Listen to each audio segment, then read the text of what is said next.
আমাকে এই ঘটনাটি পাঠিয়েছেন আমাদের একজন লিসনার। তিনি ইমেইলের মাধ্যমে আমাদের এই ঘটনাটি পাঠিয়েছেন, যেহেতু তিনি স্টুডিওতে উপস্থিত থাকতে পারবেন না। তো তিনি লিখেছেন যে, রাসেল ভাইয়া কেমন আছেন? আমি নিয়মিত ভূত এফএম শুনি, কিন্তু লুকিয়ে লুকিয়ে শুনতে হয়, কারণ আম্মু শুনতে দেয় না, ভয় পাবো বলে। আমি প্রতি স্যাটারডে সকালে আম্মুকে রাতের ঘটনাগুলি বলি। একদিন আমি আম্মুকে বললাম যে, আম্মু, সবারই তো এই বিষয়ে কোনো না কোনো এক্সপিরিয়েন্স আছে, তোমার কোনো এক্সপিরিয়েন্স নাই? আম্মু বলল আছে। তাই আজকে আমি আপনাদের সাথে আম্মুর একটি এক্সপিরিয়েন্স শেয়ার করব। সালটা ছিল 1984। আম্মু তখন ইন্টারমিডিয়েট ফার্স্ট ইয়ার স্টুডেন্ট, এবং আম্মু অনেক রাত জেগে পড়াশোনা করত।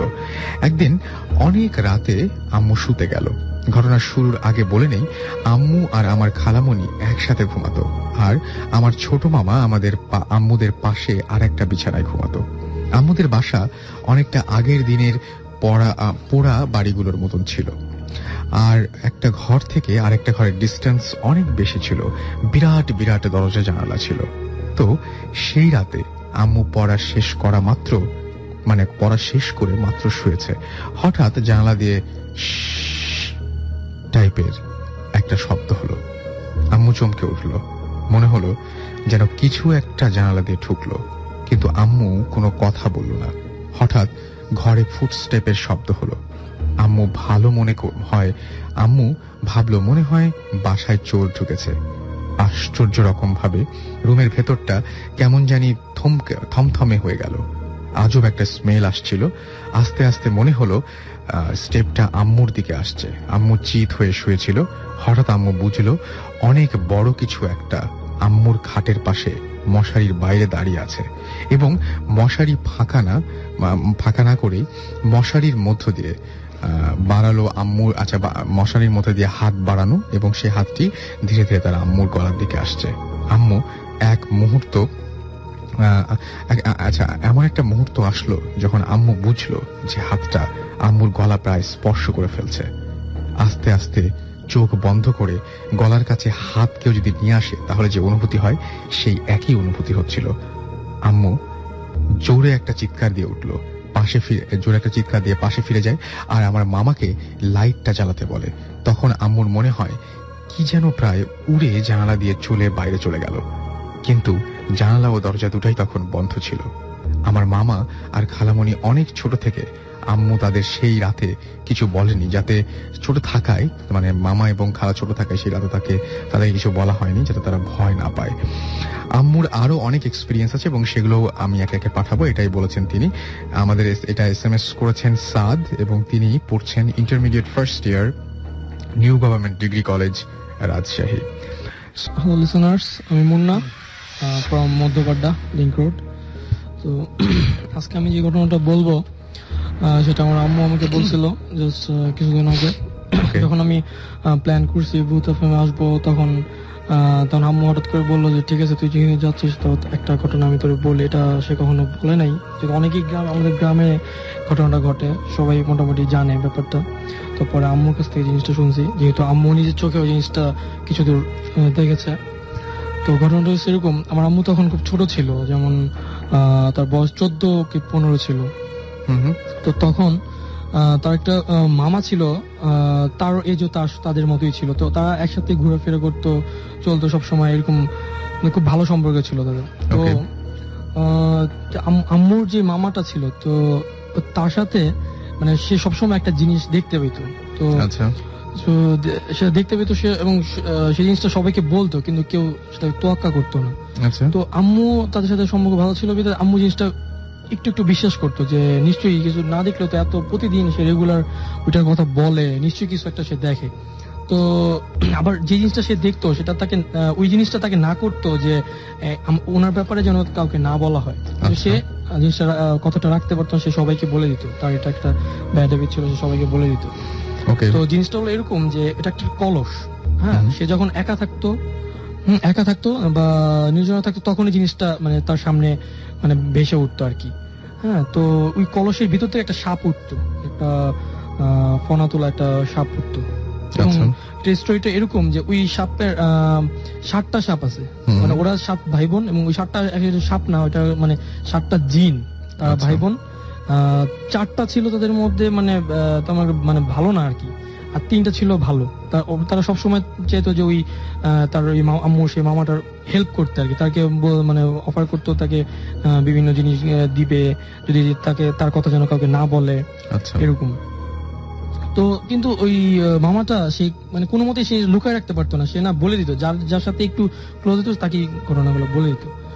তো আমার আম্মুকে একদিন এবং তারা সে এমনও করছে যে একটা কাজ করে, মানে আম্মুকে অফার করছে যে আপনার ওই ঝোপঝাড় থেকে মানে একটা ঝোপের মধ্যে তাদের লুকানো হয়েছে, বলছে ওই দূর থেকে দেখবেন যে আমি ওই যে কথা বলবো, দেখেন আমি চুপচাপ কিছুক্ষণ বসে থাকবো, একটু পরে দেখবেন। মানে আপনি আরেকটু গুছিয়ে বলেন, আমাকে আরো অনেক সুন্দর করে বলেছিলেন। ব্যাপারটা হচ্ছে এরকম যে মানে আপনার আম্মু মানে আপনার আম্মুর মামা উনি কিছু একটা দেখেন এবং এটা অনেকেরই হয়তো বিশ্বাস হতো না, সেই জন্য তিনি বললেন যে একদিন আপনারা আমি যে কারোর সাথে কথা বলি বা কমিউনিকেট করি এটা আপনি ইচ্ছা করলে দেখতে পারেন।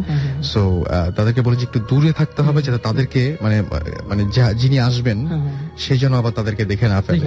সুতরাং ওইখানে কিছু ঝোপঝাড় ছিল, সেই ঝোপঝাড়ের ভেতর থেকে লুকিয়ে তাদেরকে দেখতে বলা হলো। আচ্ছা, তো হ্যাঁ সে সবাইকে যখন বলতো তো কেউ তার কথাকে মানে পাত্তা দিত না, সেটা সে মনে হতো সে ফাইজলামি করে, এটা অ্যাকচুয়ালি এরকম।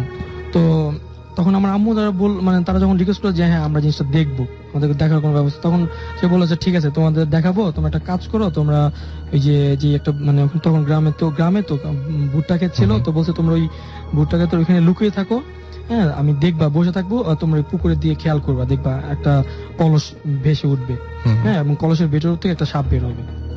তো সেদিন সে যে ওইখানে মানে মানে হাত মুখ ধোয়ার জন্য আর কি ওই যে পুকুরের সামনে গেল, তো পুকুরের সামনে গেলে সে যখন হাত পানি দেওয়ার আগেই সে পানি দেওয়ার আগে সে স্টিল হয়ে গেছে, যেভাবে মানে যে পানিতে সে এখনো দেয় নাই, মানে পানিতে হাত দিয়ে এমন সময় যেভাবে রয়েছে এইভাবেই রয়েছে, সে আর হাত দিচ্ছে না পানিতে, মানে এইভাবেই স্টিল হয়ে আছে। তো দূর থেকে দেখলো যে মানে আম্মুরা জাস্ট দূর থেকে এটাই দেখলো যে ওখানে মানে পুকুরে কিন্তু কিছু নাই, যেখানে সে হাত হচ্ছে ওখানে সে কিছু নাই, সে হাতও দেয়নি এমন, কিন্তু পানিটা ওই অল্প একটু জায়গায়, যেমন একটা কলস যদি ওই পানির ওখানে রাখা হয়, সেখানে পানিটা যেভাবে মানে একটা কলস যদি উপর থেকে ফেলে, যেখানে পানিটা যেভাবে কাঁপবে, পানিটা ওই অল্প একটু জায়গায় জাস্ট ওইভাবে কাঁপতেছিল। আচ্ছা, অনেকক্ষণ এটা জিনিসটা কাঁপতেছিল। তো তারা দূর থেকে জাস্ট কোনো কলস দেখতে পায় নাই বা কোনো সাপও দেখতে পায় না, তারা জাস্ট দেখছে পানিটা জাস্ট কাঁপতেছে, কিন্তু সে হাতটাও লাগায়নি পানিতে, হ্যাঁ সে ওইভাবেই রয়েছে। তো তারাও খুব ভয় পেয়ে গেছে, ভয় পেয়ে চুপচাপ রয়েছে, তারা ওখানে নড়াচড় করেনি। তো সে অনেকক্ষণ প্রায় 2-2.5 মিনিট ওখানে এইভাবে ছিল, থাকার পরে সে উঠাইসা তারপর মানে সে উঠাইসা তাদের বলে যে জিনিসটাকে দেখছেন, মানে আমার আম্মুকে জিজ্ঞেস করা হয় জিনিসটাকে দেখছেন, কই কিছু তো দেখি নাই, খালি দেখলাম পানি নড়ছে। বলছে যে তাহলে আপনারা কেউই মনে এটা দেখতে পারবেন, এটা আমি ছাড়া আসলে কেউ মানে দেখতে পারবে না, হ্যাঁ কিন্তু পানি তো নড়ছে এটা তো বুঝতে পারছেন, আমি তো হাতও দিইনি। তারা এটা বুঝতে বললো, ক্লিয়ার হয়েছে যে আসলে কিছু একটা ছিল। তো ওই কলসটা মানে তার সাথে হয়তো কি কলসটা একটা স্টোরিটা পরে জানতে পারছি, যখন মানে আসলে যে কলসটা যখন সে কলসটার সাথে কথা বলতো, তখন তার শরীরের সব রক্ত ওই সাপটা মানে সাপের শরীরে চলে যেত। তখন মানে উনি ওনার শরীরে কোনো রক্ত থাকতো না, একদম মানে জাস্ট একটা মানে রক্ত ছাড়া মাংস ছাড়া একটা মানুষ জীবনে সে এরকম স্তব্ধ হয়ে বসে থাকতো যতক্ষণ ওইটার সাথে সে কথা বলে। তো এরকম একটা স্টোরি, এটা পরে জানতে পারছি আর কি। তো ওইটা ওদের মধ্যে ওই সাপটা হলো 7টা জিন ছিল। তো ওদের মধ্যে মানে একজন অফার করছে যে তাকে একটা স্বর্ণের চামিচ দেওয়া হবে, হ্যাঁ যদি সে তার কথা কাউকে যেন না বলে, সে একটা স্বর্ণের চামিচ দিবে না বলে। সে কি করছে, সেই স্বর্ণের চামিচ তার মাকে বলে দিছে। তো যেদিন মাকে বলে দিছে সেদিন ওইটা আবার পরে তাকে একা পেয়ে বলছে তোকে আমি বলছিলাম তোকে একটা চামিচ দিব, তুই তোর মাকে কেন বললি, তোর মার একটা ক্ষতি করবো বলা যাবে, সেদিনই বলছে। এবং সেদিন রাতে বেলা, আর গ্রামে তো জানেন টয়লেট তো বাড়ির মধ্যে না, সেটা একটু ঘর থেকে একটু পাশেই হয়। তো সে রাতে বেলা যখন টয়লেটে গেছে, সে ওই টয়লেটে যাওয়ার আগে ওই রাস্তায় পড়ে গেছে। পড়ে যাওয়ার পরে তার হয়েছে কি, সে কোমায় চলে গেছে, মানে তার মেরুদণ্ড হাড্ডি ভেঙে গেছে পড়ে যাওয়ার ফলে। বেসিক্যালি পড়লে এতটা কিছু হয়, সে একটা হাড্ডি আলাদা হয়ে গেছে শরীর থেকে, এরকম অবস্থা হয়েছে, কিন্তু সে বেঁচে আছে, কিন্তু কোমায় চলে গেছে। হ্যাঁ, তো সে বুঝতে পারছে। তো তারপর সে ওই কলসটার সাথে সে আবার পরে কথা বলতে দেখছো, আমি বলছিলাম যে তুই এটার কথা কাউকে বলতে না, তুই বলছিস এখন দেখ। তো সে এরপর কিছুদিন অফ ছিল। তো তারপর সে ওটার সাথে প্রায় সময় কথা বলতো এবং যা যা কথা হইতো না আমার আর কাউকে না বললো, আমার আম্মু এবং আমার আম্মু একটা বান্ধবী হতো, তাদের সব শেয়ার করতো, এরকম তাকে এটা দিবে সেটা দিবে। তো একদিন সন্ধ্যার সময় সে ওই কলসটার সাথে সে কথা বলতেছিল তখন দেশে তো তখন কারেন্ট ছিল না, অন্ধকার, কুপি বা হারিকেন এরকম থাকতো। আচ্ছা। তো রাতে অনেকে তাদের ঘরের আর কি যে মেম্বার্স তারা খাওয়া দাওয়া করার পরে সেই হাতে যে জুটা পানিগুলো ছিল না, তারা তো আর দেখে নাই, তারা কি করছে ওইটা ওই জানলা দিয়ে জুটা পানিটা ফেলে দিছে। আনফরচুনেটলি সেই পানিগুলো যে সেই কলসটার মধ্যে যা পড়ছে। আচ্ছা। আর ওই কলসটার একটা জিন ছিল যেহেতু ওরা ওদের একটা তারা কখনো কোনো নাপাক জিনিস বা কোনো কিছু যদি তারপর তারা ওইটা করতে পারে না, মানে একসেপ্ট করতে পারে না, সেটা তাদের প্রবলেম হয়। তো এটা যখন পড়ছে তখন ওই কলসটা বলছে তুই আমার এইভাবে ডিসরেসপেক্ট করছে, আমাকে এইভাবে করছে, তোর আমি একটা খুব বড় ধরনের ক্ষতি করবো আজকে তুই। আর মানে তাকে ওয়ার্ন করে দিয়ে সেদিন সন্ধ্যার সময় এমন করেছে তুই আজকের পর থেকে মানে তুই বাঁচবি না, যা করা তুই করে নে। এটা সে বলে ওই জিনিসটা চলে গেছে, কলসটা চলে গেছে। তো সেইটাকে তেমন একটা পাত্তা দিল না যে কত কিছু তো হয়েছে, যাক এটা আমাকে সে কোনো ক্ষতি করবে না, তার মনে একটা ছিল যে না কোনো ক্ষতি করবে না। তো তার একটা সে লোক একটা ফ্রেন্ড, তার মামার একটা ফ্রেন্ড ছিল। তো তখন তো ধানের টাইম, ধান হয়েছে, তার সকালে ধান কাটতে যাবে। তো তার বন্ধুর সাথে প্ল্যান করছে যে সকাল যদি তারা সকালে যদি ধান কাটতে যায় তাহলে অনেক রোদ, আস্তে আস্তে সকালে অনেক লেট হয়ে যাবে। তারা করবে কি ভোরবেলা 5টার দিকে তারা বের হবে, যে তাড়াতাড়ি রোদ উঠার আগেই তারা ধান সব কেটে ফেলবে খেতে। প্ল্যান করছে। প্ল্যান করার পরে তো বন্ধু বলছে ঠিক আছে তোরা আমি 5টার সময় এসে ডাক দিব, তুই উঠে যাইস।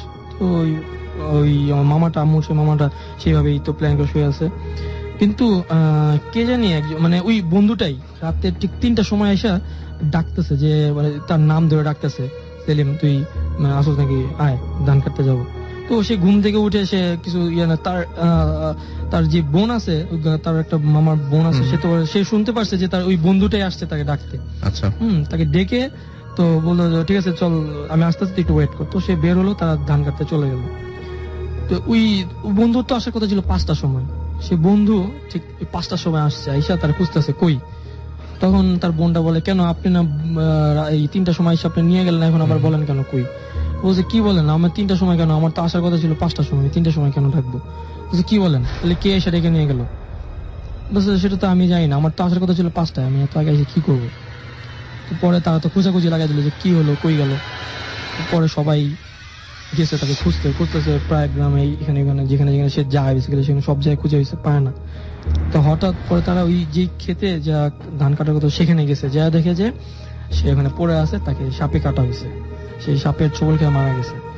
মানে ভদ্রলোক সবসময় সাপ দেখতেন এবং তার মৃত্যু হলো এরকম একটা সাপের কামড়ে। এবং এটা কেন হলো মানে বা কি ব্যাখ্যা কেউ জানেন না।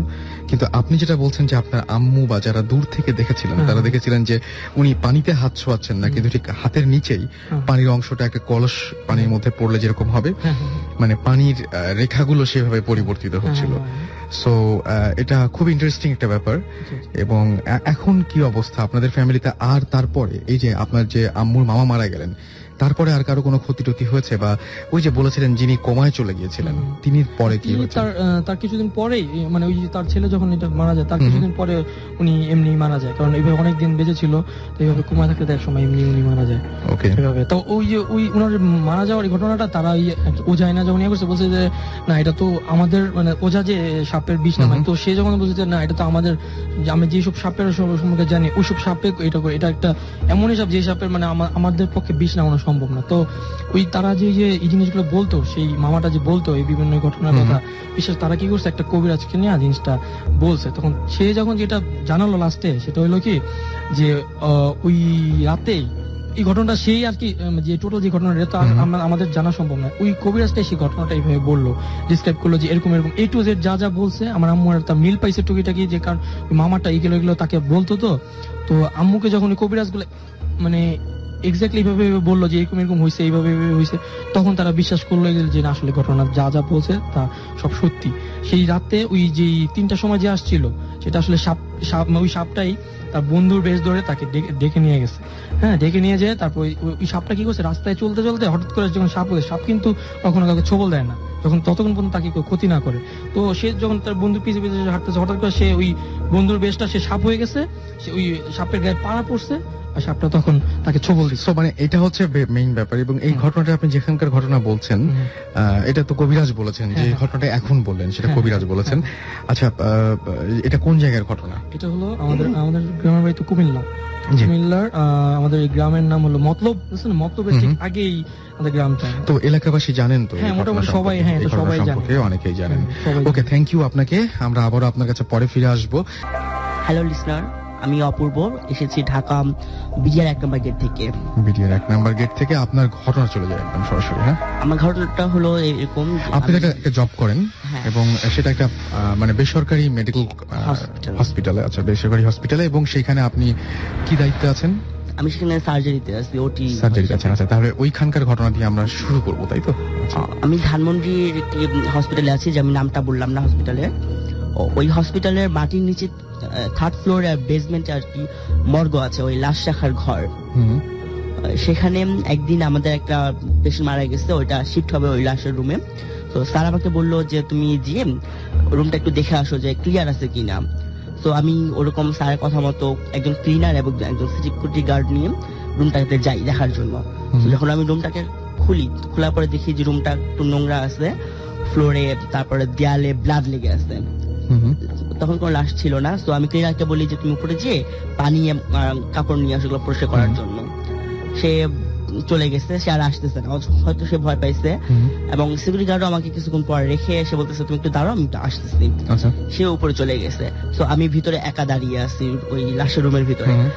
কিছুক্ষণ পর আমার খুব শরীরটা ভার ভার লাগতেছে, এবং আমার লাশের রুমের ডোরটা অর্ধেক খোলা ছিল, অর্ধেক লাগানো ছিল, অর্ধেক খোলা ছিল। তো আমি একটু নার্ভাস ফিল করে সেটাকে পুরোটাই খুলে দিছি, যে পুরোটা খুলে থাকলে আমার হয়তো ভয় লাগবে না।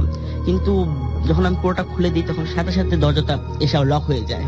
আচ্ছা, যখন লক হয়ে যায় তখন আমি খুব ভয় পাই এবং চিৎকার দিই। চিৎকার দেওয়ার পরে সিকিউরিটি গার্ড তাড়াতাড়ি দৌড়ে নেমে আসে, এসে আমাকে বলে যে কি হয়েছে। পরে আমি বললাম যে আপনি কেন আমাকে রেখে চলে গেছেন, আমার খুব ভয় লাগতেছিল একা এখানে। পরে সে আমাকে খুব সরি টরি বলে আমার সাথে দাঁড়ায়। তো ক্লিনার তো আর আসতেছে না, আমার এখানে লাশ আসারও সময় হয়ে গেছে, শিফটিং করতে হবে। তো আমি তখন দেখলাম যে পাশে একটা কাপড় আছে। তো আমি নিজেই ব্লাডটা মুছার জন্য চেষ্টা করতেছি যে আমি মুছে দিই। তো আমি ব্লাডটা মুছতেছি এবং দেখতেছি সিকিউরিটি গার্ড আছে কিনা আমার পাশে দাঁড়ানো। দুবার দেখলাম, দুবারই দেখি যে সিকিউরিটি গার্ড আমার পাশে দাঁড়ানো, এবং সিকিউরিটি গার্ড আমার থেকে 3 হাত দূরে দাঁড়ানো আছে। তো আমি ব্লাড কিছুক্ষণ পর দেখি কে যেন আমার বাম কাঁধে হাত রাখছে, এবং আমি শিওর সেটা সিকিউরিটি গার্ড নয়, এবং সিকিউরিটি গার্ডও সেটা বলেছে যে সে কি করে। আর সে যেহেতু আমার গায়ে হাত দিত, সে তাহলে আমার কাছে হেঁটে আসতে হইতো তাকে, সেরকম কোনো পায়ের শব্দ আমি পাইনি। আচ্ছা, তারপরে আমি আর যে আমার গায়ে হাত দিয়েছে তার হাতের স্পর্শটাও খুব অন্যরকম ছিল, কোনো স্বাভাবিক মানুষের মতো না। তো আমি সেটা স্পর্শ যখন আমার গায়ে লাগে তখন আমি খুব ভয় পেয়ে খুবই চিৎকার দেব, চিৎকার দিয়ে হয়ে যাই। পরে আমার চিৎকার শুনে সিকিউরিটি গার্ডও খুব ভয় পেয়ে চিৎকার শুরু করে। তো অনেকজন নেমে এসে আমাকে উপরে নিয়ে যায়, নিয়ে মাথায় পানি টানি ঢেলে সুস্থ করার পর আমার স্যার আমাকে জিজ্ঞেস করে কি হয়েছিল। পরে আমি সব ডিটেলস তাদেরকে বলি। তখন তো স্যার আমাকে খুব করে কথা বলতেছিল যে এরকম কিছু না, তুমি হয়তো ভয় পাইছো বিধায় এরকম কিছু একটা হয়েছে। কিন্তু আমি শিওর ডেফিনেটলি যে সেদিন আমার সাথে কিছু একটা হয়েছিল। এরকম ঘটনা কি আপনার এর আগেও কখনো ঘটেছে হসপিটালে? বা হ্যাঁ, ঘটেছে। একটু বলে রাখা ভালো যে আমার শরীর অনেক আগে থেকেই বন্ধ করা ছিল। আমার ওই লাশের ঘর, তারপরে বাচ্চা হলে যে ছোটি ঘর বলা হয় ওই ঘর, এগুলোতে যাওয়া নিষেধ আমার। তারপরও সেদিন আমি চলে গিয়েছিলাম নিজের ইয়েতে। আমার হয়তো সেই দিনকে ওই ঘটনাটা এর জন্যই ঘটেছিল, আমি কেন বেরিয়েছি। এবং আপনি পুরো বুঝতে পারছিলেন যে আপনি মানে অনুভব করছিলেন যে পেছনে কেউ একজন আছে যে আপনার কাঁধে হাত রাখছে, এবং ওই ঘটনায় তখন আপনি একা ছিলেন এবং আপনার সঙ্গে ছিল একজন সিকিউরিটি গার্ড। আচ্ছা, অলরাইট, আমরা পরে আবারও আপনার কাছে ফিরে আসবো। এর মাঝখানে আমরা একটা ছোট্ট ঘটনায় চলে যাই। সেটা আমাদের একজন ইমেল করে জানিয়েছেন, যদিও সেই ঘটনাটি তার নয়, তিনিও একটা পত্রিকায় পেয়েছেন এই ঘটনাটি, এবং এটা পত্রিকায় এসেছিল। আমরা আজকে শুরু করেছিলাম পত্রিকার কত কিছু ঘটনা দিয়ে, আবারও চলেছি সেরকম একটি ঘটনায়। ঝালকাঠি জেলার রুনশি গ্রামে 2008 সালের শেষের দিকে এক অদ্ভুত পরিবারের আগমন ঘটে। তারা এর আগে কোথায় ছিল এই ব্যাপারে কোনো নির্দিষ্ট ধারণা ছিল না। যাই হোক, এরা সারাদিন ঘরের দরজা আটকে বসে থাকতো, এবং গভীর রাতে এদের বাসা থেকে এক ধরনের পাশবিক আওয়াজ আসতো। একটা প্রচন্ড মৃত্যু যন্ত্রণায় কেউ ছটফট করতে থাকলে বা গগন বিদারী চিৎকার করলে যেমন হবে, আওয়াজটা ছিল অনেকটা সেই রকম। এবং ওই বাসার লোকদের মাঝে শুধু একজন মাঝে মাঝে কেনাকাটার জন্য বাইরে বের হতো। পরিবারটি ডিসেম্বর মাসের 2 তারিখে নিঃশেষ হয়ে যায়। ওই দিন সকালে তাদের বাসার দরজা খোলা থাকে এবং ভেতরে কুকুরের আওয়াজ পাওয়া গেলে গ্রামবাসী সবাই দেখতে যায় এবং সবাই সেই বাসাটায় ঢুকে পড়ে। দেখা যায় এক পাশে স্তূপ করে পড়ে আছে 5 জনের মৃতদেহ এবং সারা ঘরে অদ্ভুত সব আলপনা আঁকা এবং এছাড়াও সেই ঘর থেকে উদ্ধার করা হয় অসংখ্য মানব কঙ্কাল এবং কিছু প্রাণীর, বিড়াল, কুকুর, শিয়াল, এমনকি মানুষ সহ আরো কিছু প্রাণীর মৃতদেহ। ঘটনাটি প্রেত সাধনা বলে অনেকে আখ্যায়িত করেন। স্থানীয় দৈনিকে এই ঘটনা নিয়ে সাংবাদিক একজন নাম লিখেছেন, তিনি বেশ কিছুদিন এটা নিয়ে লেখালেখি করেন এবং আশ্চর্যজনকভাবে যেটা হয় যে সাংবাদিকরা নিয়ে লেখালেখি করছিলেন, কিছুদিন পরে সেই সাংবাদিকের কাছে একটা পুকুরে মৃত অবস্থায় পাওয়া যায়। তো এই ছিল ঘটনা। আমরা মাঝে মাঝে বলি যে আসলে কি এরকম ঘটনা ঘটে বা এরকম ঘটনা কি আসলে ঘটতে পারে। এরকম ঘটনা আজকে আমি পত্রিকায় দেখলাম যে বিভিন্ন দেশের বিভিন্ন ঘটনা, বললাম যে সেই রকম একটা পুতুল, যে পুতুলটা কিনা একটা মিউজিয়ামে সংরক্ষিত আছে, আপনারা যদি যান তাহলে দেখতে পারবেন ইচ্ছা করলে। এরকম বিভিন্ন জায়গায় বিভিন্ন ধরনের ঘটনা ঘটে, যে ঘটনাগুলো আমাদের ব্যাখ্যা জানা নেই। আমরা চারপাশে যে মানুষগুলোকে দেখছি সেই মানুষগুলোর সবার পরিচয় আমাদের জানা নেই। আমরা যখন রাস্তাঘাটে হাঁটছি, আমরা যখন বাসে ট্রেনে চড়ছি, আমরা তখন আমাদের চারপাশের মানুষগুলোকে কেউ টাচ করি না বা দেখতে চাই না যে সে আসলেও মানুষ না অন্য কিছু। সো আমাদের জ্ঞান খুবই সীমিত এই ব্যাপারে। আপনাদের আমি মুন্না। তো এখন আমি আরেকটা যে ঘটনা বলবো, এটা অ্যাকচুয়ালি আমার ঘুরছে আমার নানুর সাথে। আচ্ছা, এটা আমার নানু আমাকে বলছে। এটাই আমি ফার্স্ট আমি এখানে আসার আগে সবচেয়ে ফার্স্ট এই গল্পটা আগে আমি শুনছি আমার নানু বলছে। তো এটা তার সাথেই ঘটা একদম, তখন তার মাত্র নতুন বিয়ে হয়েছে আর কি। আচ্ছা। তো আমার নানুর শ্বশুর বাড়ি আর বাপের বাড়ির ডিফারেন্সটা খুব বেশি দূর না, জাস্ট মাঝখানে 2-3টা ক্ষেত, এরপরে এতটুকু ডিস্টেন্স আর কি তাদের বাসা, কাছে। তো পাশাপাশি যেহেতু বিয়ে হয়েছে, তো আমার নানু প্রায় সময় কি বিয়ের পরে সে দিনে যখন তার ইচ্ছা তখনই সে তার বাপের বাড়িতে যেত, তারপরে শ্বশুর বাড়িতে যেত, এরকম আর কি। সে রেগুলার যখন মন চাইতো তখন চলে আসতো, এরকম একটা অভ্যাস ছিল। তো আমার নানুর একটা পান খাওয়ার একটা অভ্যাস আছে, সেই আগে থেকে ছোটকাল থেকে সে পান খেত, তো সে পান খাওয়ার অভ্যাস আছে। তো সে রাত নাই দিনে যখন মন চাইতো তখনই সে তার শ্বশুর বাড়ি থেকে বাপের বাড়ি চলে যেত, গল্প গুজব করতো, তার মার সাথে, তার ভাই আছে তাদের সাথে গল্প গুজব করতে যেত। তো এরকম প্রায় সময় যখন তখন চলে যেত। তো সেদিন সন্ধ্যার সময়, আচ্ছা, মাগরিবের আজানের একটু আগে সে তার বাসায়, তার শ্বশুর বাড়িতে, সে তখন হঠাৎ পানের ডিব্বা খুলে দেখা যায় সেখানে পান নাই। তো পান শেষ হয়ে গেছে, তো ভাবলো যে এখন যদি এখন তো সারা সে পান খেতে তো হবে রাতে, পান যেহেতু নাই কি করবে। একটা কাজ করে, তার মা তো পান খায়, যে কিছু পান নিয়ে আসি। সে প্ল্যান গুলো যে যাই দেখ একটু কিছু গল্প গুজব করে আসে এবং পান নিয়ে আসি। তো সে এই মাগরিবের আজান ঠিক আগে সে তার মার বাসায় গেল। তো এখানে গিয়ে সেখানে আজান দিয়ে দিয়েছে, সে নামাজ পড়লো। নামাজ পড়া তা কিছুক্ষণ বসলো, তখন শীত ছিল। তো উঠানো দেখে যে অনেকে আগুন জ্বালে, কিছু যে খেয়ে ওইখানে দিয়ে পুরো আগুন হচ্ছে। সেইখানে বসেও কিছুক্ষণ তার ভাই আছে, তাদের সাথে কিছুক্ষণ গল্প গুজব করলো, বসে একটু আড্ডা মারলো। তো অনেকক্ষণ কিছুক্ষণ থাকার পরে তখন যখন সে বাসায় চলে যাবে আর কি, তখন মাগরিব আজান শেষ হয়ে অন্ধকার হয়ে গেছে। আচ্ছা। তো অন্ধকার হয়ে গেছে, তখন সে কি করছে, যে পান নিছে, তার মার কাছ থেকে পান নিয়ে এসে তার বাসা ব্যাক করতেছে। তো ব্যাক করতেছে এমন সময়, আমাদের আগে তো বলে রাখি যে আমাদের যে বাড়িগুলা, সে বাড়িগুলো এমন ছিল যে মনে করেন যে প্রতিটা বাড়ির সীমানা অনেক গাছপালা ছিল। আর এই বাড়ি থেকে যদি আপনি নামেন মাঠে, এখানে একটা মাঠ বলতে ক্ষেত, এখানে তারপরে আবার অন্য বাড়িতে যখন ঢুকতেন তার অনেক গাছপালা, ঝোপের ভিতর এরকম ঢুকতে হইতো। বাড়িগুলো এরকম গ্রাম, তো এরকম ঢুকতে হইতো। তো সে যখন ওই ঝোপ তার ওই বাসার বাড়ি থেকে নামতেছে, নেমে যখন তার বাপের বাড়িতে যাবে, সেই ঝোপঝাড় থেকে নামতেছে, এমন সময় সে একটা ঠকঠক, যারা ভর দিয়ে লাঠি ভর দিয়ে হাঁটে, একটা ঠকঠক শব্দ হয় না, সে ওই উঠোন থেকে যে নামতেছে একটা ঠকঠক শব্দ সে শুনতে পেয়েছে। তো সে ওটাকে পাত্তা দেয় না, হয়তোবা কেউ আস্তে আস্তে খেয়াল করেনি। তো সে হেঁটে হেঁটে যখন ওই ক্ষেতের ওইখানে যাচ্ছে, তো হঠাৎ একবার পিছনে তাকালো। তো পিছনে তাকিয়ে দেখে যে আপনার কেউ একজন মানে তার মার মতোই একদম বয়সে সে হেঁটে হেঁটে আসতেছে। হ্যাঁ, তো হেঁটে হেঁটে আসছে। তো আমার নানু মনে করছে আমার এই যে আমার নানুর আম্মুকে আমরা আবার বড় আম্মু বলে ডাকি আর কি।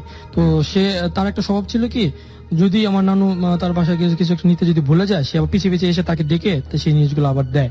সেরকম তো আমার নানু পিছনে তাকেই দেখে যে তার মার মতো সেরকম সাদা কাপড় পরে একজন মানে লাঠি টুকটুক করে হেঁটে আসতেছে।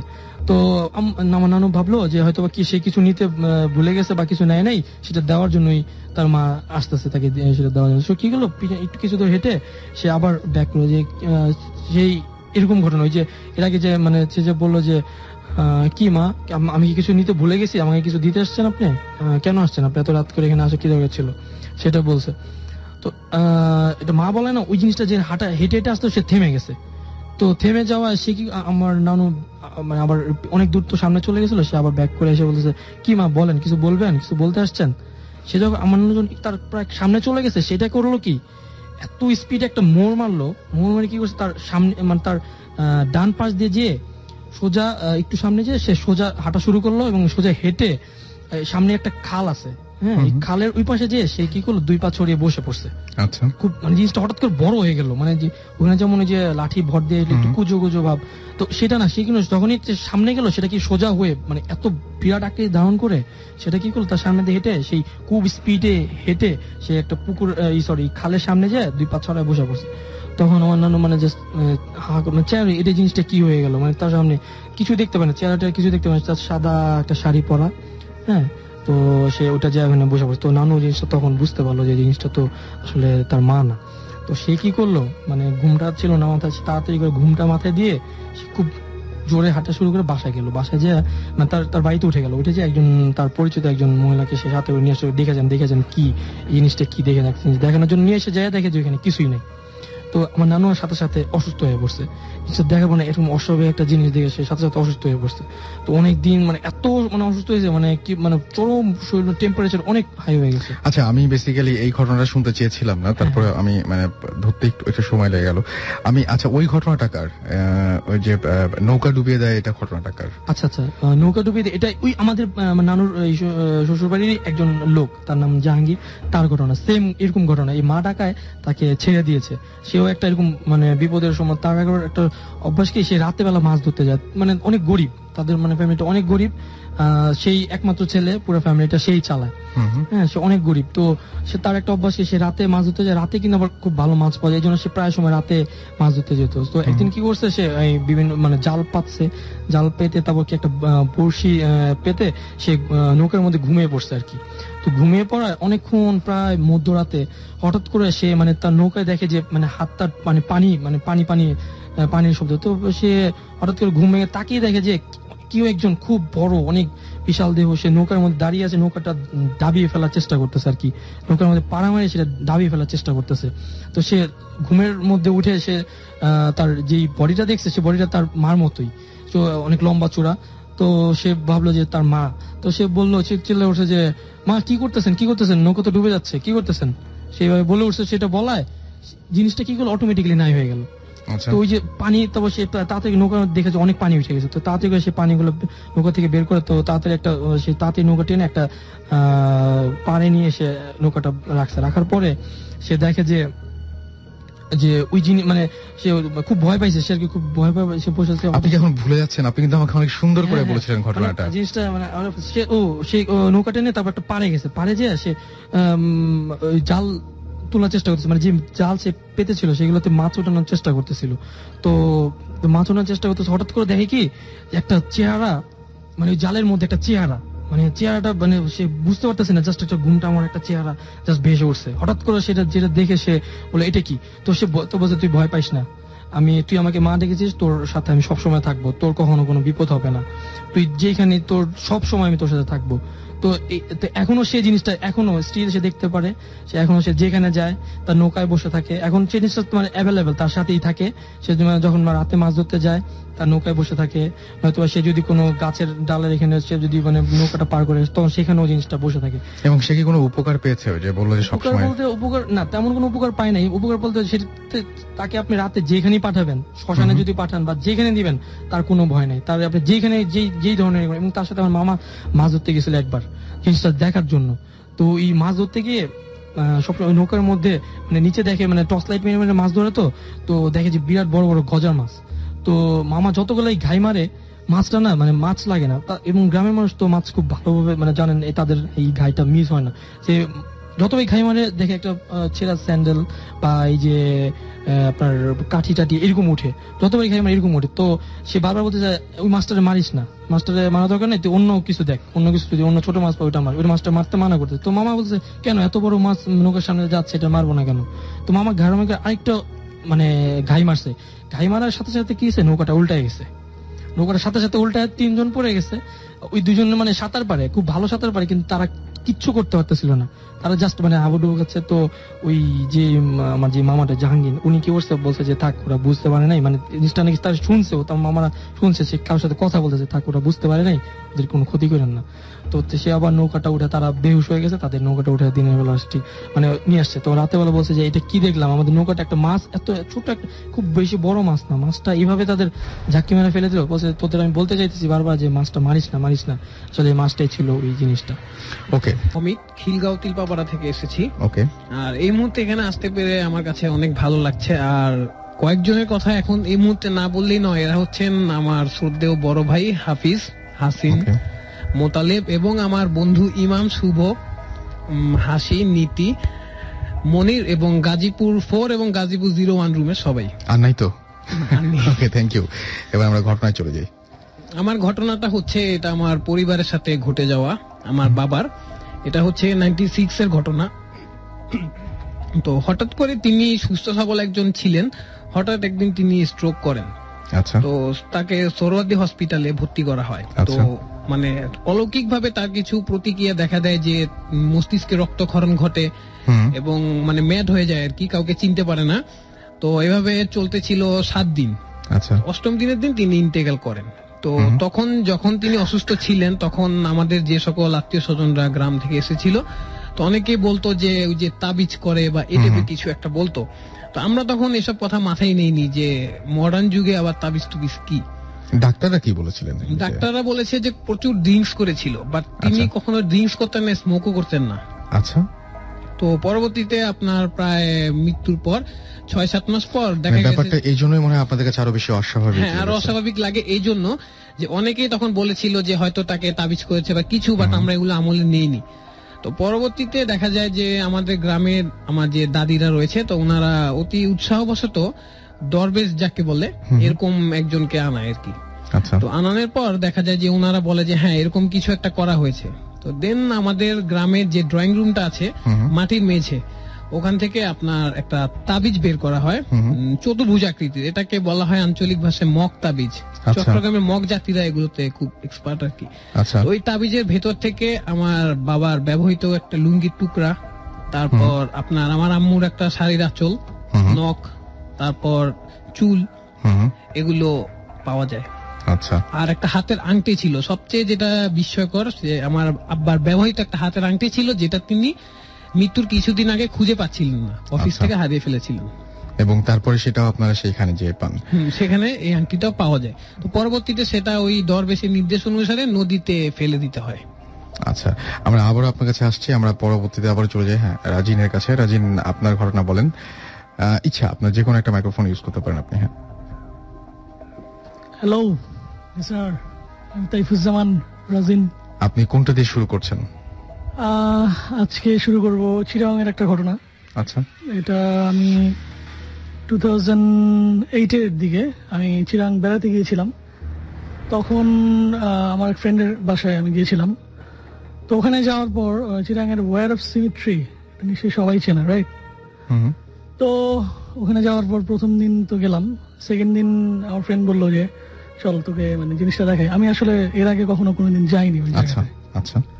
তো নানান ব্যস্ততার কারণে ওখানে দিনের বেলা আমি যেতে পারিনি। তো রাত্রেবেলা ডিনার করার পরে ভাবলাম যে আচ্ছা ঠিক আছে এখন যাওয়া যাক।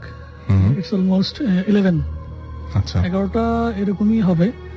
তা আমি আর আমার ফ্রেন্ড যাচ্ছি ওই রাস্তাটা, ওয়াইরফ সিমেট্রি কিন্তু একটা মোটামুটি একটা পাহাড়ের উপর। আচ্ছা তো ওখানে যাওয়ার পরে যেটা হলো, এট ফার্স্ট একটা বড় রোড আছে, বড় রোডটার পরেই একটা ছোট রোড দিয়ে উঠতে হয় পাহাড়ের উপরে। আচ্ছা এবং ওই এরিয়াটা খুব সুন্দর আসলে। তো ও একটু সামনে এগিয়ে যাচ্ছে এবং আমি একটু পেছনে পেছনে হাঁটতেছি। আর আমার একটা স্বভাব বলেন অথবা বদভ্যাস বলেন, আমি রাস্তাঘাটে যখন কুকুর টুকুর দেখি আমি তখন ওদের সঙ্গে গিয়ে মানে ধরে আদর করি এবং কথা বলি। আচ্ছা তো যাই হোক, যাওয়ার পর যেটা হলো যে এখন আমি পেছনে পেছনে হাঁটতেছি, তো আমার এবং আমার ফ্রেন্ডের মধ্যে মোটামুটি একটা বেশ একটা ডিস্টেন্স হয়ে গেছে। ও আমাকে নোটিস করতে পারেনি, আমিও নোটিস করিনি। আসলে এরিয়াটা খুব সুন্দর, ভালো লাগার মতো এরিয়া। তো যাচ্ছি, হঠাৎ করে আমি একটা জিনিস নোটিস করলাম, সেটা হচ্ছে যে ওখানে একটা কুকুর আসলো। হ্যাঁ, তো কুকুরটা আমার ডান দিক থেকে আসলো। ডান দিক থেকে এসে বেসিক্যালি কি হয় যে কুকুর আপনাকে সামনে দেখেই কিন্তু আপনাকে দেখে চিল্লাবে, রাইট? তো ও কিন্তু আমার সামনে দেখে কিছু বলে নাই, আমার পেছন দিকে গেল, পেছন দিকে গিয়ে আমার পেছনে পেছনে ও চিৎকার করতেছে। এখন আমি তো ঘুরতেছি, আমি ঘুরতেছি, ও ঘুরতেছে। আমি যেদিকে ঘুরতেছি ও আমার সামনে সামনে থাকতে চাইতেছে না। তা আমি তো বললাম যে কি ব্যাপার, হোয়াটস রং উইথ মি? তো আমি যাচ্ছি এবং ওরা বলতেছি যে আসো, মানে এদিকে এদিকে। তো এটা আসতেছে না, কিন্তু ও আমার পিছনে পিছনেই থাকতেছে। আচ্ছা তো এরপর ওইটার চিৎকার শুনে আশেপাশে 2-3টা কুকুর ছিল, ওরাও দেখলাম যে অ্যাড করলো। বাট ওরা ফার্স্ট যে কুকুরটা আসছিল ওটা কিন্তু মোটামুটি আমার একটা এরিয়ার মধ্যে ছিল, একটা সার্টেন এরিয়ার মধ্যে ছিল। বাট ওরা আরো দূরে, ওরা সামনে এগুচ্ছে না, বাট ওরা চিৎকার করতেছে। তো এভাবে যেতে যেতে একটা টাইমে আমি নোটিস করলাম যে আমি একটু মানে কুজো হয়ে যাচ্ছি। হ্যাঁ, ইট ডাজন্ট মিন যে আমি কোনো কিছু ফিল করতেছি কিংবা আমার ঘাড়ের মধ্যে কোনো ভর কিংবা ওজন লাগতেছে, এরকম কিছু না। কিন্তু আমার কাছে মনে হচ্ছে যেন কি বলে ফোর্স টাইপের কিছু একটা আমাকে একটু নিচের দিকে নামিয়ে দিচ্ছে টাইপ, এরকম কিছু একটা। তো কুকুরটা দেখলাম যে আবার আমার সামনে আসলো, সামনে এসে আবার ঠিক পেছন দিকেই হ্যাঁ ও চিৎকার করতেছে। তো এইভাবে হাঁটতে হাঁটতে একটা টাইমে ওয়াইরফ সিমেট্রির যে গেটটা, ওখানে গিয়ে দাঁড়ালাম। দাঁড়ানোর পরে এখন আমি গেটের মধ্যে হেলান দিয়ে মানে আমি আমার পেছনটা জাস্ট আমি ওই গেটের মধ্যে রেখে হেলান দিয়ে দাঁড়ালাম। এখন কুকুরটা কোনো চিৎকার করতেছে না, স্টপ। তো যাই হোক, আমি আবার কুকুরটার দিকে আগালাম, কিন্তু ও আগানোর সঙ্গে সঙ্গে সে আমার পেছন দিকে যাচ্ছে বারবার। তো এরপর হঠাৎ করে একটা জিনিস দেখলাম যে ও মানে চিৎকারটা অনেক বেশি মানে কিছু একটা করবে এরকম টাইপের। তো আমি তখন একটু ভয় পেলাম, কারণ কুকুর এত রাত্রেবেলা এতক্ষণ চিৎকার করতেছে, যদি বাই চান্স কোনো একটা কামড় টামড় দেয় এটা তো আর একটু প্রবলেম হবে।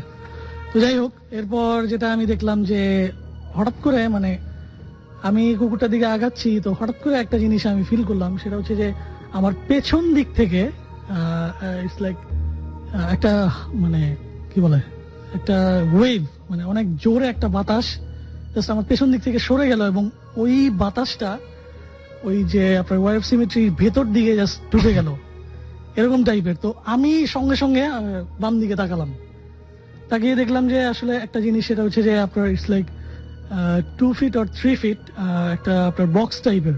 হ্যাঁ, তো বক্সটা আমি যতটুকু দেখলাম যে অ্যাশ রঙের, অ্যান্ড বক্সের মাঝখানে আপনার একটা লাইট ছিল গোল। ওই লাইটটা আপনার কি বলে আমরা যখন রাত্রেবেলা নীল টাইপের ক্যামেরা যখন অন করি, ইনফ্রারেড ক্যামেরা যেটাকে বলে, ওই নীল টাইপের একটা লাইট মাঝখানে জাস্ট জ্বলতেছে। হ্যাঁ, আর জিনিসটা আপনার ভাসতেছে, যেন হাওয়ার মধ্যে একটা ওয়েভ অনুযায়ী ভাসতেছে। এখন আমি ওইদিকে তাকায় আছি, সঙ্গে সঙ্গে ওই কুকুরটা ওই জিনিসটা দেখেই চিৎকার করতেছে আবার, মানে ও ভিতরে ঢুকতে যেতেছে।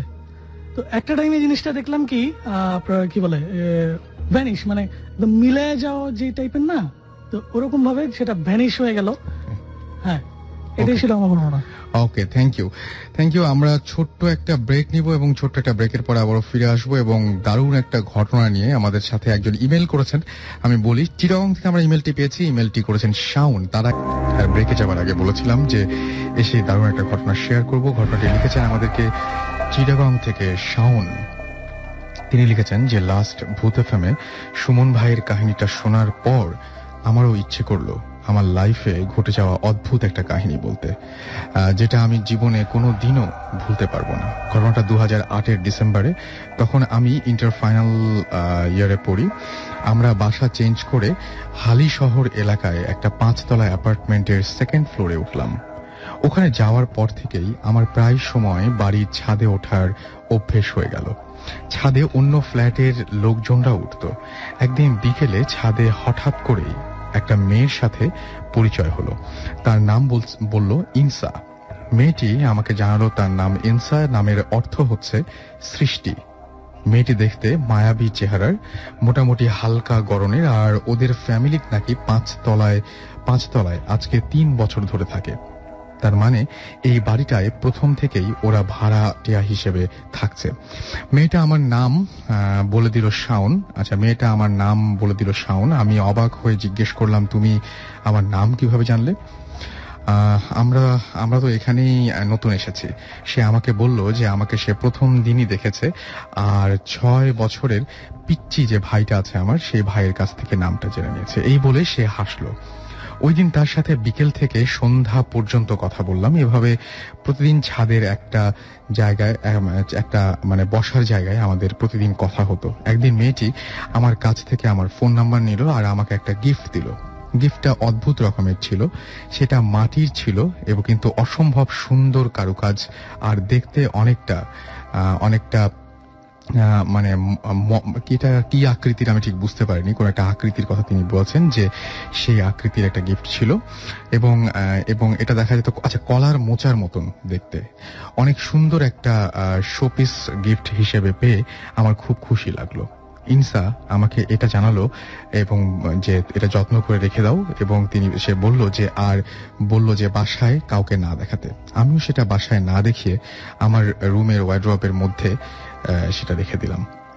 কিন্তু এরপর থেকেই যত ঝামেলা শুরু হলো। আমি মেয়েটির সাথে আমার একটা সম্পর্ক হলো এবং মেয়েটার সাথে আমার সম্পর্ক ধীরে ধীরে আমরা খুব বেশি ইন্টিমেট হলাম এবং আমি সারারাতি ফোনে মেয়েটির সাথে কথা বলতে শুরু করলাম। আমি মানে মোটামুটি খুব বেশি রকমের সবসময় আমাদের কথা হতো। এক মুহূর্তে ওর সাথে কথা না বলে এক সময় থাকতে পারতাম না। তারপর মাঝে মাঝেই মারাত্মক সব কাজ করে ফেলতাম। মাঝে মাঝে ফোনে কথা বলতে বলতে রাতে 2টা-3টা বেজে যেত এবং তখন ছাদে উঠতাম আবার আমরা দেখা করার জন্য। ও কথা বলতে বলতে আচ্ছা ও নিজেও কিভাবে যেন ঠিক ছাদে চলে আসতো, কিন্তু কখনোই ভাবতাম না কিভাবে আসছে। এভাবে প্রায় 1 মাস গেল। হঠাৎ একদিন বিকেলে আমার ছোট ভাই আমার কাছে কাঁদতে কাঁদতে আসলো আর কি যেন বলতে চাইলো। আমি জানতে চাইলাম কিন্তু সে কিছুই বলতে পারলো না। আমি আমার রুমে গিয়ে দেখলাম পুরো রুমটা একটা আশ্চর্য গন্ধ রয়েছে, যেটা আমার খুব পরিচিত মনে হলো, কিন্তু মনে করতে পারলাম না কিসের গন্ধ। গন্ধটা খুব হালকা কিন্তু অনেক দূর চলে যাওয়ার মতো একটা গন্ধ। এবং ঘরের কোনায় তাকিয়ে আমি দেখলাম যে সুন্দর যে শোপিসটা ছিল সেটা ভেঙে পড়ে আছে। আর আমি একটা ভয়ঙ্কর ব্যাপার খেয়াল করলাম যে সেই মাটির শোপিসটার ভেতরে দেয়ালে খুব সূক্ষ্মভাবে কিছু লাইন খোদাই করে লেখা আর কিছু আজব সিম্বল আঁকা আছে। এভাবে ওটার ভেতরে পুরোটা দেয়ালেই অ্যারাবিক খোদাই করা কিছু লেখা ছিল এবং সেটা আমার পক্ষে লেখা সম্ভব আমার পক্ষে কারোর পক্ষে লেখা সম্ভব বলে তার মনে হচ্ছিল না। এবং ওই রাতেই আমার ভাই মারাত্মক অসুস্থ হয়ে পড়লো। ও কোনো কথাই বলতে পারছিল না। আমি বুঝতে পারলাম না ও এটা ভেঙে ফেলেছে। আমি বুঝতে পারলাম যে ও এটা ভেঙে ফেলেছে তাই কাঁদছে, কিন্তু ওর এত ভয় পাওয়ারও তো কোনো কারণ নাই। আমি আমার মাকে গিফটের লেখা আর প্রতীকগুলোর কথা খুলে বললাম আর কে দিয়েছে সেটাও বললাম। মা অবাক হলেন আর রাগ করলেন আমার ওপর। তিনি ওগুলো দেখতে চাইলেন আর দেখার পর সব বুঝতে পেরেছেন বললেন। ওইদিকে ইনসাও আজকে ফোন ধরছিল না। ব্যাপারগুলো আমার কাছে খুব বিরক্তিকর লাগছিল। আমি ছাদে উঠে ইনসাকে কল দিলাম, কিন্তু খুব আশ্চর্যজনকভাবে ওর নাম্বারটা এই প্রথম বন্ধ পেলাম। পরের দিন মা একজন হুজুর ডেকে নিয়ে আসলেন। হুজুর এসে সব রহস্যের জট খুলে দিলেন। তিনি লেখা আর প্রতীকগুলো দেখে সব বলে দিতে পারলেন। তিনি বললেন যে আমার সাথে একটি মহিলা জিন অর্থাৎ পরীর সম্পর্ক ছিল। সে আমার ওপর পুরোপুরি নিয়ন্ত্রণ করেছিল ওই ছোট্ট উপহারটির সাহায্যে।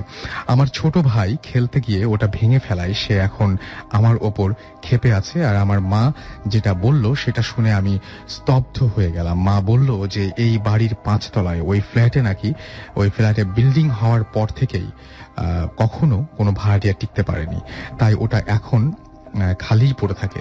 আমি বিশ্বাস করতে পারিনি আর দৌড় দিয়ে আমি 5 তলায় উঠে যাই। গিয়ে দেখি এই প্রথমবারের মতো যে গেটে তালা ঝুলছে। তাহলে এতদিন কি আমি ওটা দেখতে পাইনি? আমি কিসের ঘোরে ছিলাম আমি জানি না। আমার ভাই ওই যাত্রায় বেঁচে গেল। তারপর আমি আর কোনোদিন ওই নাম্বারটি খোলা পাইনি এবং আমি পরে কাস্টমার কেয়ারে যাই এবং অনেক কষ্টে জানতে পারলাম যে এই নাম্বারের কোনো ইউজার নেই। আমি এরকমই একটা ঘটনা এর আগেও পড়েছিলাম এবং সেই ঘটনা ছিল সম্ভবত ধানমন্ডি এলাকায় ঘটেছিল, যে ঘটনাটি একটি মেয়েকে নিয়ে, এবং এরকমই একটা ঘটনা মোটামুটি সিমিলার। তো আজকে শাওন চিটাগং থেকে এরকমই আরেকটা ঘটনা আমাদেরকে পাঠিয়েছেন। সো থ্যাংক ইউ শাওন আমাদেরকে ঘটনাটা শেয়ার করার জন্য। এছাড়া আমি দেখতে পাচ্ছি খিলগাঁও থেকে ওকে আমার দ্বিতীয় যে এক্সপেরিয়েন্সটা আমি শেয়ার করব সেটা হচ্ছে খিলগাঁও থেকে অনেক ভিতরের দিকে রাজারবাগ একটা এলাকা আছে, ওখানে একটা মন্দির আছে, কালী মন্দির। তো মন্দিরটা হচ্ছে দিঘি কেন্দ্রিক এবং দিঘির উত্তর দিকে একটা শ্মশান ঘাট আছে, একটা রুমের ভেতর আর কি, মানে লাশ দাহ করার ব্যবস্থা রয়েছে। তো ওখানে একটা মানে গুঞ্জন শোনা যায় যে যেদিন লাশ পোড়ানো হয় মানে প্রায় 1 সপ্তাহের মতো ওইখানে একটা মানে ভৌতিক উত্তেজনা বিরাজ করে, এরকম অনেকেই সেটা লক্ষ্য করেছে। তো বলে রাখা যাচ্ছে যেটা যে ওখানে শানবাদানো দিঘিটা ঘাট আর কি, তো ওখানে প্রায় ছেলেরা সন্ধ্যাবেলা দেখা যায় যে গান বাজনা করে, গিটার টিটার দিয়ে আড্ডা দেয়। তো ওখানে আমরাও আড্ডা দিই, আমাদের একটা সার্কেল আছে। তো একবার আড্ডা দেওয়ার জন্য সেখানে যাই, তো আমি জানতাম না যে সেখানে দুপুরবেলা একটা লাশ পোড়ানো হয়। তো আমরা ঘটনাস্থলে আগে গিয়ে ফোন দিচ্ছি বন্ধুকে যে কোথায় আছিস, আমরা তো ওয়েট করছি। তো ঠিক ওই মুহূর্তে আপনার একটা কালো কুকুর এসে মানে ঘোরাঘুরি করছিল আমার সামনে। তো কুকুর জিনিসটার প্রতি আমার একটা বিরক্তি কাজ করে সবসময়।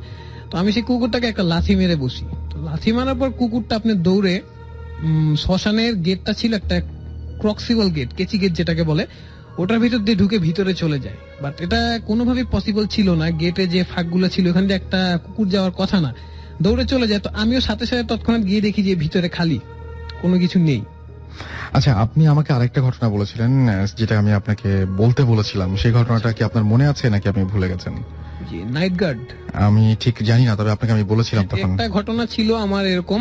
এটা হচ্ছে আমাদের খিলগাঁওতে 8 নং রোডের মসজিদ গলি বলে যেটাকে। তো গত বছরের দিকে আমরা বাণিজ্য মেলা থেকে বেশ কয়েকজন বন্ধু গিয়েছিলাম। তো ফিরতে অনেক রাত হয়ে যায়, প্রায় 1-1:30টার মতো। তো আমাদের মেইন গেট লাগিয়ে দেয়। তো তখন আমরা 2 বন্ধু সিদ্ধান্ত নিলাম যে আজকে রাতটা এখানে বসে কাটিয়ে দিব গল্পগুজব করে। তো যেইভাবে সেই কাজ আমরা এখানে বসেছিলাম। This track was downloaded from fusionbd.com. 40-45 minute cross হওয়ার পর একজন নাইট গার্ড আসে। তো এখানে একটা কথা বলতে হয় যে আমাদের এলাকায় যে সকল নাইট গার্ড রয়েছে সেগুলো আমাদের পরিচিতই, তারাও আমাদের ফেসটা চিনে, আমরাও তাদেরকে চিনি। তো যিনি একজন বয়স্ক করে একজন নাইট গার্ড এসে আমাদেরকে মানে আঞ্চলিক ভাষায় বলে যে কিরে বাড়িঘর নাই এখানে কি করতেছিস, এরকম টাইপের কিছু। তো আমি যেহেতু তাকে প্রথমে চিনলাম না, তখন জিজ্ঞেস করলাম যে আপনি কবে জয়েন হয়েছেন। তো উনি উত্তরে বলল যে এত কথা যাই না, কাম কি, বাসা বাড়ি যা, নাইলে মাইর খাবি। তো এই কথা বলাতে স্বাভাবিকভাবে একটু রাতের বেলা ঘুম ঘুম ভাব, একটু উত্তেজিত হয়ে আমি ওনাকে একটু ভয় দেখানোর চেষ্টা করি। পিছনে ঘুরে একটা লাঠি ছিল, পিছনে ঘুরে আমি যখন লাঠিটা নিলাম সাথে সাথে তাকানোর পর দেখি সামনে উনি নেই। তখনই আমার বন্ধুকে আমি প্রশ্ন করলাম যে কিরে কই গেল। সে বলে আমারও তো একই প্রশ্ন, কই গেল। তো সে দেখছে যে একটা কুকুর চলে যাচ্ছে, বাট আমি কিন্তু কুকুরটা দেখিনি। তো এটা মানে আমাদের কাছে একটা ধাঁধার মতো হয়ে গেল যে 1 সেকেন্ডের ভিতর কিভাবে ভ্যানিশ হয়ে গেল। ওকে, আপনি এটাও বলেছিলেন যে আপনার ফ্রেন্ডের কাছে আপনার ফ্রেন্ড কিভাবে দেখেছেন কুকুরটা, বা আগে দারোয়ানটা কিভাবে দেখেছেন, মাঝখানের ঘটনাটা তার। হ্যাঁ, আমার ফ্রেন্ড যেটা বলেছে যে আমি যখন লাঠি ঘুরাচ্ছিলাম সে তো স্টিল নাও এখানে তাকিয়েছিল। তো স্টিল নাও লোকটা যে ভ্যানিশ হয়েছে সেটাও সে দেখেনি, সে যা দেখেছে একটা কুকুর ওই স্থলটা থেকে লোকটা যেখানে দাঁড়ানো ছিল সেখান থেকে ক্রস করে দৌড়ে যাচ্ছে। ঠিক আছে, আমি এই ঘটনাটা না, অন্য একটা ঘটনা, যাই হোক এই মুহূর্তে নিশ্চয়ই আপনার মনে পড়ছে না। আচ্ছা রাজিন, আপনি আমাকে বলেছিলেন যে কোনো এক জায়গায় একটা এরকম কারখানা আছে, ওইটা আমাদের একটু ছোট্ট করে বলবেন। আচ্ছা, ছোট্ট করে যদি বলতে চাই তাহলে সেটা হচ্ছে যে অনেকেই বলে যে হন্টেড প্লেস, মানে দেখতে চায়। তো আমি তাদের জন্য একটু কথা বলবো, সেটা হচ্ছে যে যদি কখনো দেখেন তাহলে নেক্সট টাইম আর বলবেন। আমরা জায়গার নাম বলবো না বা কোথায় হয় এটাও বলবো না। আচ্ছা, এটা হচ্ছে যে আমি আর আমার এক ফ্রেন্ড, আমরা আমাদের ঢাকার সিটির ভিতরেই একদম খুবই কাছের একটা এরিয়া, তো আমার বাসা থেকে খুবই কাছে এরিয়াটা। তো ওখানে একদিন ঘুরতে ঘুরতে চলে যাই আমি আর আমার ফ্রেন্ড। আচ্ছা, তো ওখানে যাওয়ার পরে একটা জিনিস যেটা আমি দেখলাম সেটা হচ্ছে যে একটা মোটামুটি আমরা একটু ঘুরতে গিয়েছিলাম একটু চর টাইপের এরিয়াতে। তো ওখানে যাওয়ার পর একটা জিনিস দেখি যে চরের মধ্যে একটা আপনার মিল টাইপের একটা কারখানা, আপনার মিল টাইপের। তো ওখানে যাওয়ার পরে ওই আশেপাশে জাস্ট দেখলাম যে 10 থেকে 12টা ঘর, আর এছাড়া আর কিছু নাই। তো মিলটার ভিতরে ঢুকলাম, ঢুকার পরেই একটা জিনিস আমি নোটিস করলাম, সেটা হচ্ছে যে এত বড় একটা মিল। তো আমি উকি দিয়ে দেখি ভিতরে আসলে কি। ভিতরে দেখলাম যে সবকিছু আপনার সব মেশিনারিজ যা আছে সবকিছু ঠিকঠাক ভাবে আছে, কিন্তু মানে ময়লা পড়েছে এরকম টাইপের সবকিছু আছে, বাট ওখান থেকে কোনো কিছু সরানো হয়নি। তো আমি খুব ভালো করে দেখার চেষ্টা করতেছিলাম যে ঘুরে ঘুরে যে আসলে কি এখানে ব্যাপারটা কি, এরকম তো থাকার কথা না। মানে এত দামি একটা এসেট, এত বড় একটা এরিয়া, এভাবে কিন্তু কেউ ফেলে রাখে না, কারণ এটা যে এরিয়াতে এইভাবে থাকার কথাই না, ইম্পসিবল। তো আমি যাওয়ার পরে, আচ্ছা আমি একটা কথা বলতে পারি, আমি একটু ব্যাপার একটা জিনিস শেয়ার করব। সেটা হচ্ছে যে আপনাকে যদি একটা রুমের মধ্যে চোখ বেঁধে বসিয়ে রাখা হয়, ওই রুমে যদি কেউ ঢুকে আপনি কিন্তু সেটা নোটিস করতে পারবেন। আচ্ছা হ্যাঁ, সেটা পারবো। আমরা ঘটনায় চলে যাই আমরা। আচ্ছা, আমি এই জিনিসটা এই জন্যই বলতেছি যে ওখানে কিন্তু যাওয়ার পরে আমাকে কেউ বলে দেয় নাই যে এখানে কি হচ্ছে না হচ্ছে, বাট আমার গিয়ে কেমন যেন লাগছে। আমি আসলে আমার কি বলে ওরকমই একটা ফিলিংস একটা কাজ করছে। তো যাই হোক, ওটার বেশ দূরে একটা দোকান ছিল, চায়ের দোকান। চাচা টাইপের, মুরব্বী টাইপের একজন লোক উনি। আমি ওনাকে গিয়ে জিজ্ঞেস করলাম যে চাচা, আসলে এত বড় একটা জায়গা, এরকম একটা প্লেস, ঘটনাটা কি একটু বলেন তো। উনি বলতেছে যে আমি তো এখানে এই মিলটা যেদিন থেকে চালু হয় এর আগে থেকেই আমি এখানে ব্যবসা করি। তো আমি বললাম যে আপনি সত্যি ঘটনাটা বলেন যে আসলে কি ব্যাপারটা কি। তো উনি বললো যে এখানে নাকি একটা মাজার টাইপের ছিল, হ্যাঁ ছোট্ট একটা মাজার ছিল, এবং ওই মাজারে নাকি অনেক জিনরা আসতো। হ্যাঁ, মাজারে যখন কি বলে মানে রাত্রেবেলা যখন জিকির টিকির করা হইতো তখন জিনরা আসতো। যখন এই মিলটা করা হয় তখন ওই মাজারটা সহ একটা মানে বিশাল এরিয়া তখন নিয়ে নেওয়া হয় এবং ওখান থেকে সবাইকে বিতাড়িত করা হয়। তখন ওই যে মালিক ছিল, ওই মালিক পক্ষকে বলা হয়েছিল যে মানে রাত্রেবেলা স্বপ্নে মালিক দেখছিলেন যে তুমি এখানে এই জিনিসটা করো না, তুমি করো, বাট এই মাজারের এরিয়াটা বাদ দিয়ে করো। তো এরপর থেকেই যেটা নাকি হইলো সেটা হচ্ছে যে রাত্রেবেলা যখন সবাই কাজ টাজ করে শেষ করে চলে যায় তখন নাকি মেশিনারিজ গুলা চলতো অটোমেটিক্যালি, এবং ওখানে সবাই মানে শুনতো যে মানে খুব ক্রাউডি একটা প্লেস, কাজ চলতেছে এরকম টাইপের, মানে সবাই শুনতো এই জিনিসগুলা। এবং আমি ওনার চাচার কথাটা জাজ করার জন্য আমি সঙ্গে সঙ্গে ওটার ভিতরে গিয়ে যে 10-12টার রুম ছিল, মানে যারা ওখানে পরিবার বাস করে তারা আসলে এখানে কাজ করতো এবং ওরা এখানে এখন ঘর তৈরি করে ওখানে এখন থাকে। আমি ওদের ঘরে গিয়ে জিজ্ঞেস করলাম যে আচ্ছা আপনারা কি এরকম কিছু শুনতে পান? উনি বলে যে হ্যাঁ আমরা এখনো শুনি, এখনো মাঝে মধ্যে মেশিনারিজ গুলা মানে চালু হয়, রাত্রেবেলা চলতে থাকে, একা একাই চলে। হ্যাঁ একা একাই চলে। আচ্ছা, আরেকটা ব্যাপার সেটা হচ্ছে যে আমি ওনাদেরকে জিজ্ঞেস করলাম আপনারা তো এখানে কাজ করতেন, তো এটা বন্ধ হয়ে গেল কেন? তো উনি বললো যে আসলে মালিক তো এর প্রায় 5 থেকে 6 মাস পরেই মালিক মারা যায়। মালিক মারা যাওয়ার পরে তার ছেলেরা মারা যায় এবং আস্তে আস্তে ওদের পুরো বংশটা ভ্যানিশ হয়ে যায়, মানে নির্বংশ হয়ে যায় তারা। এই জন্য এই জিনিসটা এখানে পড়ে আছে এবং এটার কোনো মালিকানা নাই। ওকে, সো এই ছিল ঘটনা। আমরা ঝটপট লিসেনার্স, আমি মুন্না, যেহেতু সময় কম সুতরাং আমরা ছোট ছোট করে বলবো। ওকে, আচ্ছা, এই ঘটনাটা এটা আমাদের এলাকায়, আমাদের এরিয়াতে এই ঘটনাটা আমার আম্মুর ফ্রেন্ড, মানে আমার বান্ধবী হয়, তো সে আমাকে এই ঘটনাটা বলছে। তারা এখন যে বাসায় থাকে সে ওই বাসার 4 তলায় থাকতো। তো 4 তলায় থাকতো, তখন তার কোনো ঝামেলা হয়নি, মানে খুব বড় একটা ফ্ল্যাট নিয়ে থাকতো, কোনো ঝামেলা হইতো না। তো সে কিছুদিন আগে 4 তলা বেয়ে উঠতে প্রবলেম হয় বিধায় সে কি করছে 2 তলায় শিফট করছে। তো কিছুদিন 2 তলা শিফট করার পরে সে বিভিন্ন রকম মানে হঠাৎ করে একদিন একটা প্রবলেম ফেস করছে।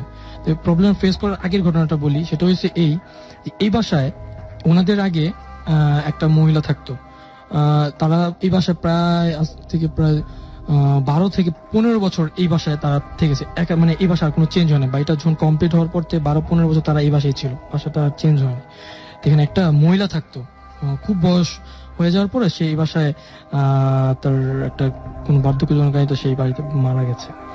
তো এই বাড়িটা এরপরে আরেকটা ভাড়াটি আসছিল, তো তারা কিছুদিন মানে মাস শেষ হওয়ার আগেই তারা বাড়িটা ছেড়ে দেয়। কি কারণ এটা মানে তারা একটু মানে বলছে, বাড়িওয়ালাকে জানানো হয়েছে, কিন্তু বাড়িওয়ালা জিনিসটা গোপন করছে, বলে নেই। তো পরে যখন আমার এই আন্টি বাসায় উঠছে, ওঠার পরে সে একদিন মানে পুরো ইয়াতে একটা কর্নার একটা রুম আছে, সে ওই রুমে যে শুয়ে আছে। তো হঠাৎ অনেক রাতে হঠাৎ একটু ঘুম ভাঙছে। তো ঘুম ভাঙার পর সে যখন তার হাতে বাম পাশে যে একটা বেডরুমের জানলা থাকে, সে জানলায় তাকাইছে। তো তাকিয়ে দেখে যে কে জানি একজন মানে জানলাটা ঝুলে দাঁড়িয়ে আছে, মানে জানলা ঝুলে আছে আর কি, যেন 2 হাত দিয়ে মানে ঝুলে আছে জানলার বাইরে। এই সানসেটটা যেটা এটা ঝুলে দাঁড়িয়ে আছে, মানে ঝুলে আছে আর কি।